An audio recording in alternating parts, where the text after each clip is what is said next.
اليوم قررت ندي واحد من صحابي المسيحيين للجامع باش نشوف ردة الفعل ديالو على الاجواء الاسلاميه ديالنا. من بعد ما سالينا الكور اقترحت على صاحبي ايان الفكره وما ترددش باش يمشي معايا. اختاريت هذا الجامع الرائع باش يعجبو 100%، وداكشي اللي طرنيت.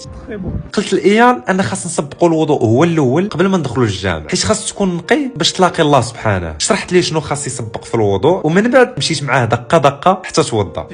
سي فاسيل.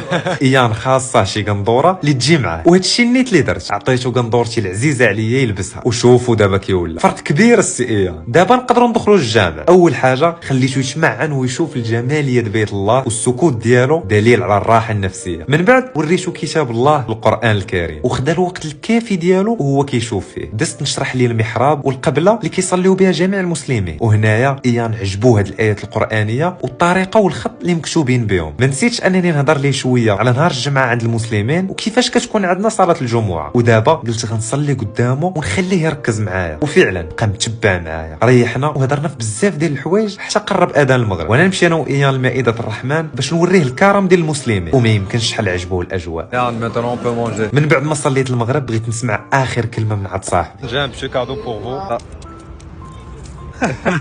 C'est un souvenir. Merci. Ouais, vraiment, j'ai aimé, c'est ma première fois et j'ai vraiment aimé l'expérience. Comment je peux dire, extraordinaire.